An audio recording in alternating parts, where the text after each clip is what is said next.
जो Bohr model of atom था, Bohr model of an atom, उसकी लिमिटेशन क्या है, ड्रॉबैक, इसकी ड्रॉबैक किया बेटा, ये का दो लिमिटेशन, कमियां, लिमिटेशन या कमियां क्या थी बेटा? सबसे पहला तो ये था, नंबर 1, इसने एक बात बोली थी कि भाई इलेक्ट्रॉन्स चल रहे हैं किसके अंदर बेटा, स्टेशनरी ऑर्बिट में, ये बोला था। मान ले जो पहला ऑर्बिट है इसमें कितनी एनर्जी है इलेक्ट्रॉन की, -13.6 इलेक्ट्रॉन वोल्ट। जो दूसरे ऑर्बिट में बेटा उनकी एनर्जी कितनी है, -3.4 इलेक्ट्रॉन वोल्ट। ये कौन सी एनर्जी है, ये टोटल है बेटा, काइनेटिक प्लस पोटेंशियल। ये ग्राउंड में है बेटा, ये फर्स्ट एक्साइटेड स्टेट में है, ठीक है। ऐसे ही आप इसमें जाओगे बेटा, थर्ड में, ये इसके अंदर कितनी एनर्जी बेटा, जो इलेक्ट्रॉन्स है -1.51 इलेक्ट्रॉन वोल्ट, ये बोला था बेटा, है ना। तो क्या कहता है ड्रॉबैक, इसमें क्या कमी है बेटा, कि भाई पहले में 2 इलेक्ट्रॉन है, 5 है, 8 है, कैसे है, डिस्ट्रीब्यूशन ऑफ इलेक्ट्रॉन के बारे में नहीं बता पाया था ये। किसके बारे में, डिस्ट्रीब्यूशन ऑफ इलेक्ट्रॉन्स। क्या लिखोगे, it can not explain about, किसके बारे में बेटा, yes, distribution of electrons, distribution of electrons. दूसरा बेटा हमने बात पढ़ रखी, जो लास्ट वाले ऑर्बिट में होगा उसी एनर्जी की पाओगी सबसे कम, क्योंकि रेडियस भी पढ़ रखी तुमने कि भाई है ना, लास्ट वाले जो कहीं दूर हो जाएगा एनर्जी को कहीं कम होगी, तो वो क्या होगा, ऐसे चलेगा, इरेगुलर, बताया था इरेगुलर चलेगा, किसका बिहेव करेगा, फ्री का, किसका, फ्री का। लेकिन वो नेचर मैंने काउंट इन करा, हालांकि वो नेचर कैसा, वेव, कैसा वेव नेचर है। तो क्या लिखोगे, वेव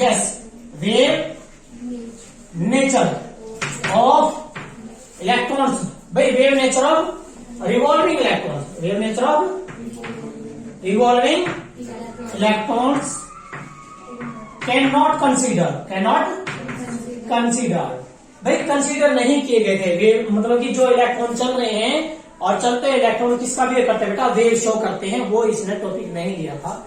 उसके बाद बेटा थर्ड क्या था इसका, जो थर्ड है वो ये था, जब 5वें पता, 6ठे पता, 7वें पता, लेवल बढ़ता जाओगा, आपको पता है लेवल बढ़ेगा तो एनर्जी का फॉर्मूला क्या है, En is equal to -13.6 electron volt बटे एन स्क्वायर। एन ना बड़ा होगा तो एनर्जी क्या हो जाएगी, कम, एनर्जी इतनी कम हो जाएगी वो दिखाई नहीं देगा। इसका मतलब है फाइन स्ट्रक्चर, क्या लिखेंगे, इट कैन नॉट एक्सप्लेन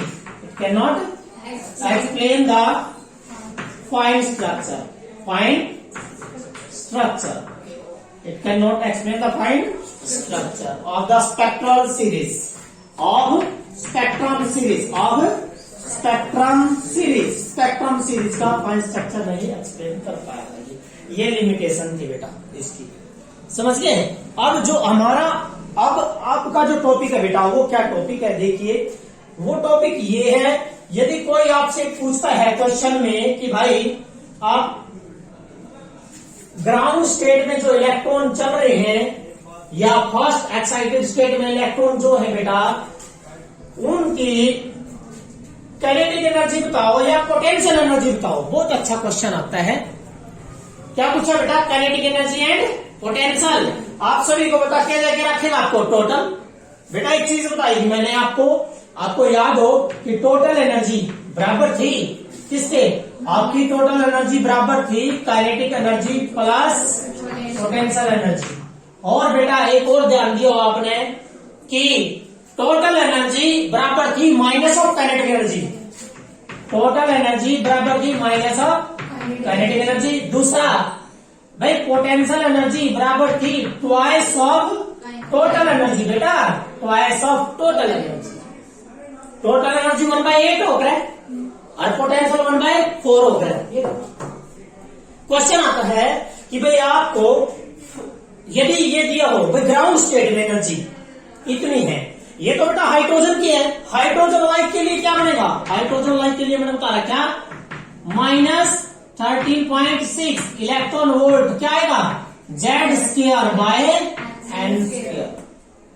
जैसे लिथियम है बेटा, क्या है लिथियम, क्या होता है, कितना एटॉमिक नंबर है,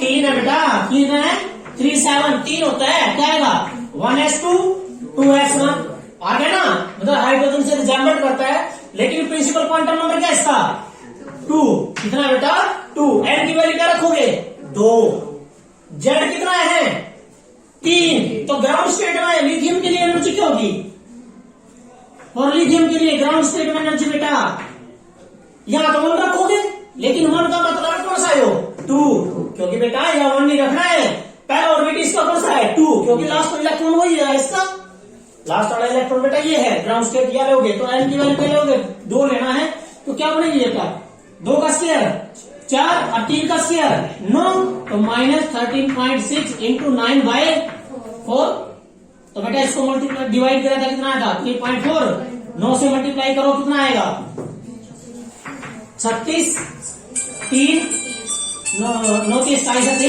30,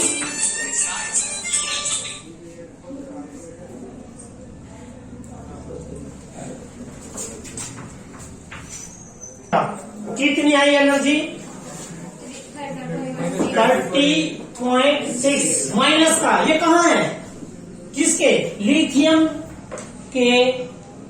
लिथियम एटम के ग्राउंड स्टेट में इतनी एनर्जी है, और फर्स्ट एक्साइटेड स्टेट में कहां जाओगे फिर, इस तरह का 2 तरह का 3 होगा, तो क्यों जगह 3 कितना होगा बेटा, समझ गए। ग्राउंड स्टेट कौन सी होती है बेटा, आप सभी को पता है, किसी की भी कॉन्फ़िगरेशन लिख लो, जो आउटर मोस्ट होता है वो क्या लोगे ग्राउंड स्टेट लोगे। ये वाली कौन सी होती है बेटा, इनर मोस्ट, कौन सी होती है इनर मोस्ट, ये वाली कौन सी होती है आउटर मोस्ट, समझ गए ना। तो आपने एक बात ध्यान रखनी है, क्वेश्चन बोला है कि भाई हाइड्रोजन एटम के ग्राउंड स्टेट में एनर्जी है -13.6 इलेक्ट्रॉन वोल्ट टोटल, उसने पूछ लिया काइनेटिक एनर्जी बताओ, क्या कहानी है बेटा, काइनेटिक एनर्जी बताना मुझे, टोटल दे रखी, काइनेटिक का टोटल दे रहा, काइनेटिक का क्या कर दो माइनस पर कितना आया, आगे फिर क्या पूछ रहा वो, यदि ये पूछ रहा है पोटेंशियल बताओ, क्या निकालनी है पोटेंशियल कितनी होती है, ट्वाइस ऑफ टोटल याद रखी, इसका ट्वाइस माइनस कितना है बेटा 27.2 इलेक्ट्रॉन वोल्ट, अरे बेटा 13 दूनी 26 और 1 27, 6 दूनी 12, 13 दूनी 26 1 27.2, बेटा आप जब इन दोनों को जोड़ोगे तो टोटल एनर्जी आएगी, यही आएगी, देखो ध्यान दे जोड़ लो, ठीक है ना, दोनों को जोड़ोगे तो बेटा यही आएगी, समझ गए ना, ये टोटल एनर्जी। आपको कोई भी क्वेश्चन दे दे आप कर दोगे ना इसका, भाई टोटल एनर्जी आपको देगा, आपने क्या निकालनी काइनेटिक या पोटेंशियल, रिलेशन ये याद रखो ये वाला रिलेशन, ठीक है। बोर का आपने पता लग गया क्या कमियां थी बेटा, ठीक है, और बोर पोस्टुलेट्स के बाद आपने जो है टोटल एनर्जी वाला फार्मूला कर लिया। अरे थोड़ा मुझे ये बताओ बेटा, सबसे पहले आपने कौन सी सीरीज देखी थी, लेमन, कौन सी थी लेमन सीरीज, लेमन सीरीज जब इसमें था 1 में था ना बेटा, अरे इसमें जितने भी है इलेक्ट्रॉन उनकी एनर्जी क्या ज्यादा नहीं है, इसमें कम अगर एनर्जी क्यों दी जाओगी, एनर्जी क्या होती है, अरे भाई एनर्जी तो बेटा H इंटू न्यू होती है, और E बराबर है H, न्यू की वैल्यू तो है C बाय लैम्डा, जिसकी एनर्जी सबसे कम है उसकी वेवलेंथ सबसे ज्यादा है, तो सबसे ज्यादा वेवलेंथ किसकी पाओगी, मैंने क्या बोला बेटा, वेवलेंथ जिसकी एनर्जी सबसे ज्यादा, एनर्जी सबसे ज्यादा इसकी है, तो वेवलेंथ सबसे कम इसकी है, तो सबसे कम किसकी है लेमन की। यदि मैं आपको बोलूं increasing order of the wavelength लिखो, क्या बोले बेटा, क्या बोले इंक्रीजिंग ऑर्डर ऑफ वेवलेंथ किसकी बेटा? Of spectral of the spectrum series, of the spectrum series, जितनी स्पेक्ट्रम सीरीज थी, भाई लेमन की है, किसकी है? मान लीजिए बेटा ये लेमन की है, ये बाल्मर, लेमन, बाल्मर, पास्चर, ये ब्रैकेट, और ये किसकी थी बेटा? P form, P form. तो किसकी ज्यादा है? इंक्रीजिंग ऑर्डर में हमेशा कौन सी लिखी जाती है? पहले सबसे कम। ये फॉर्मूला लगाओ बेटा, एनर्जी बराबर है एच न्यू, न्यू बराबर है सी बाय लैम्डा, क्या करना? वेवलेंथ। एनर्जी जिसकी ज्यादा उसकी वेवलेंथ सबसे कम है, तो वेवलेंथ जिसकी सबसे कम है। देख रहा बेटा कौन आया? लेमन की वेवलेंथ सबसे कम, फिर इसकी ज्यादा, फिर इसकी ज्यादा, इसकी ज्यादा और इसकी।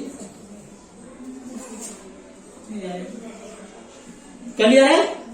पता लग गया? कंसेप्ट कौन सा यूज करें बेटा? ये यूज करें, ई बराबर एच न्यू, क्योंकि बेटा यहाँ जो इलेक्ट्रॉन की एनर्जी है उनकी एनर्जी ये एनर्जी ऊपर कम होती जान लग रही है। एनर्जी कम क्यों हो रही है? क्योंकि फॉर्मूला क्या बोलता है? E n is directly proportional to Z square by n square. N बढ़ता जाओगा तो एनर्जी कम होती चल जाओगी, आप ऊपर जाओ एनर्जी कम होती जाएगी। एनर्जी कम होगी, एनर्जी क्या होती है? H new.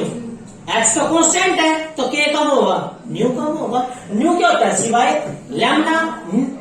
न्यू कम होगा तो वेवलेंथ ज्यादा, एच का मतलब सबसे लास्ट वाला वेवलेंथ ज्यादा है।